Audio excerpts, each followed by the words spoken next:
Hello everyone. तो आज हम देखेंगे संस्कृत क्लास 7 का चैप्टर नंबर 12 विद्याधनम। तो विद्याधनम क्या होता है कि मतलब विद्या रूपी धन। विद्या जो है ना वो नॉलेज और धन मतलब मनी। ठीक है, तो विद्या रूपी धन। तो आज का हिंदी ट्रांसलेशन देखेंगे। तो फर्स्ट लाइन फर्स्ट पैराग्राफ ये वाला है, ये वाला। तो इसका हम लोग देखते हैं। तो थोड़ा बड़ा कर देती हूँ मैं इसको।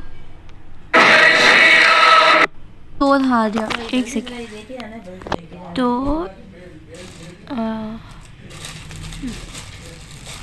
न चोरहार्य मतलब न मतलब नहीं, चोरहार्य मतलब चोर की द्वारा हरण, हार्य मतलब हरण करना। ठीक है, तो चोरों के द्वारा हरण नहीं किया जा सकता। किसका?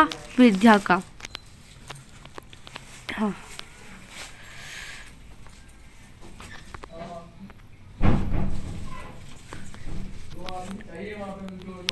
चोरों के द्वारा विद्या का हरण नहीं किया जा सकता।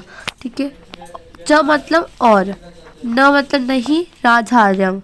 हार्य मतलब अभी मैंने बताया हरण करना। ठीक है, ये विद्या विद्या सभी धर्मों से बड़ी धन है, जो कि न चोरों के द्वारा चुराई जा सकती है, न राजा के द्वारा छीनी जा सकती है, न भाइयों के द्वारा बांटी जा सकती है। भातृ मतलब भाइयों, भाई, भाज्य मतलब बांटना। ठीक है, और इसका मतलब ये भारी नहीं होती। ठीक है, विद्या ऐसी धन है जिसको बांटने पे वो हमेशा बढ़ती है, कभी कम नहीं होती, खर्च करने में हमेशा बढ़ती है। ठीक है, विद्या को जितना ज़्यादा खर्च करते हैं वो विद्या उतनी ही बढ़ती जाती है। ठीक है, अब मान लो आपने अपने फ्रेंड को एक चीज़ बताई कि अच्छा ऐसा ऐसा होता है कि ना अल्फ़ाबेट में 26 लेटर्स होते हैं। ठीक है, तो उसने फिर अपने फ्रेंड को बताया, तो वो विद्या बढ़ रही है कि हाँ 26 लेटर्स होते हैं अल्फ़ाबेट्स में। ठीक है, तो ऐसे विद्या बढ़ती है। फिर नेक्स्ट है विद्या नाम नरस्य।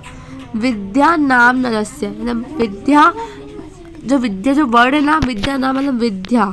ठीक है, विद्या मनुष्य का रूपमधिकम प्रच्छन्न गुप्तम धनम। ठीक है, विद्या विद्या मनुष्य का सौंदर्य है।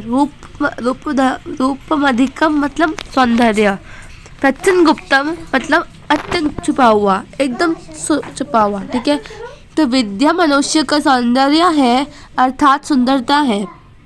यह गुप्त से गुप्त यानी छुपा हुआ धन है। ठीक है, इसको कोई चुरा नहीं सकता।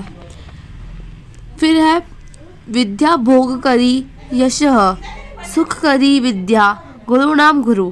ठीक है, इसका मतलब है विद्या हमें अनेक सुख प्रदान करती है। विद्या हमें अनेक सुख प्रदान करती है। ये सुख करी विद्या, विद्या हमें अनेक सुख प्रदान करती है, और यह गुरु के भी गुरु है। यहाँ एक वर्ड आया गुरु नाम, यानी कि गुरु और इसका मतलब होता है कि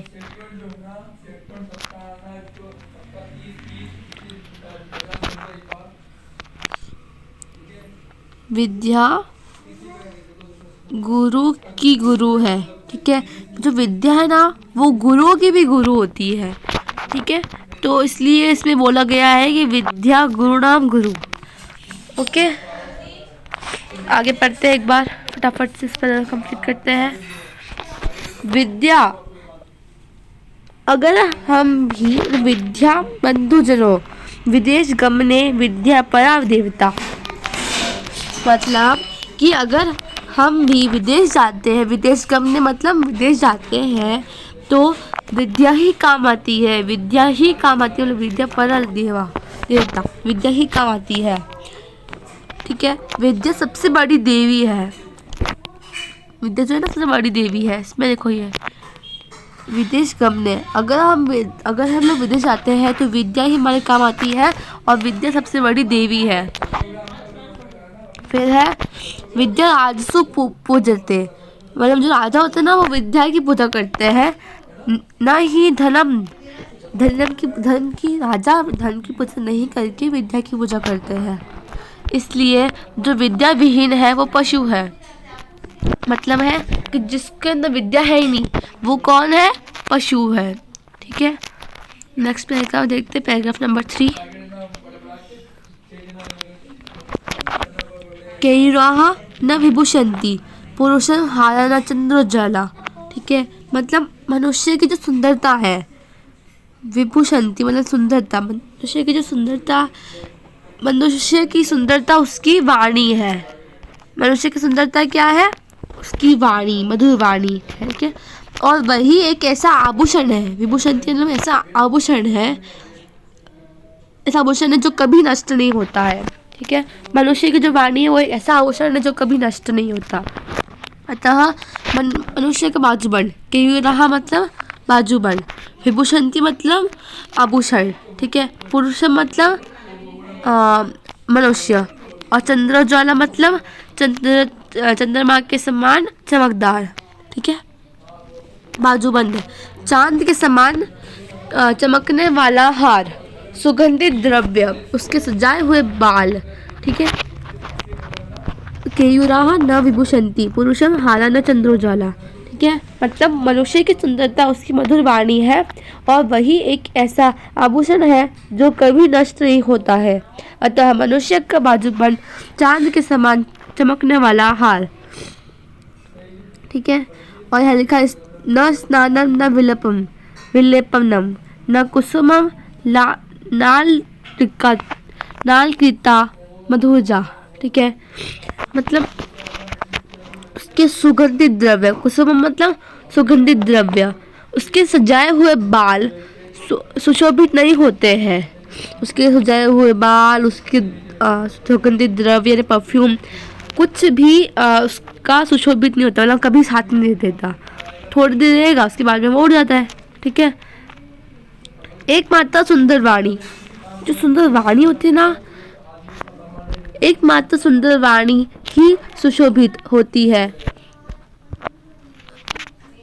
ठीक है, मतलब आपके साथ वाणी का यानी कि वाणी। ठीक है, आपके समय से सुंदर वाणी ही आपका साथ देती है,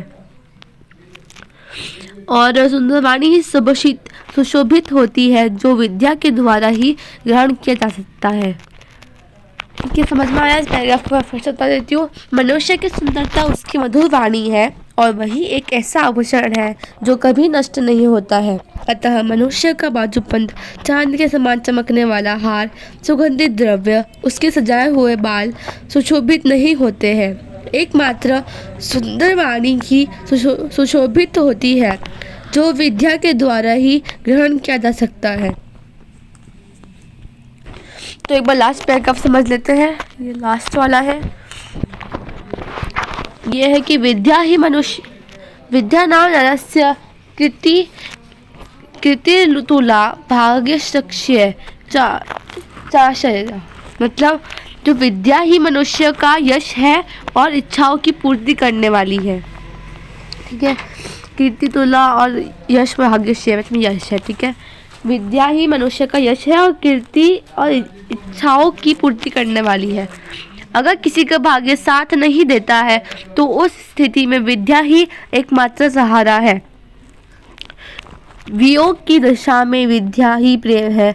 विद्या अगर किसी के पास हो तो उसे हमेशा सम्मान मिलता है। विद्या कुल की महिमा है और बिना रत्नों का आभूषण भी है। इसलिए हमें सभी चीज़ों को छोड़कर विद्याधन को ज़्यादा से ज़्यादा इकट्ठा करना चाहिए, और यह खर्च करने से भी घटता नहीं। ठीक है, यहाँ पर इसमें पूरे में वो लिखा हुआ लास्ट लाइन क्या बताई कि यह खर्च करने पर भी घटता नहीं। मतलब हमने फर्स्ट पैराग्राफ पढ़ा था यहाँ पर कि विद्या एक ऐसा धन है जो कि खर्च करने पर घटता नहीं, हमेशा बढ़ता है। तो इस पूरे चैप्टर का सिंपल सा मीनिंग है कि विद्या एक ऐसा धन है जो कभी घटता नहीं, हमेशा अच्छा रहता है। ठीक है, यहाँ पे आपको कुछ 2 पेज के शब्द दे रखे हैं, शब्द का ये शब्द दे रखे हैं आपको यहाँ पे। ठीक है, अब आगे की एक्सरसाइज मैं आपको नेक्स्ट वीडियो में बताऊंगी। तब तक के लिए बाय बाय।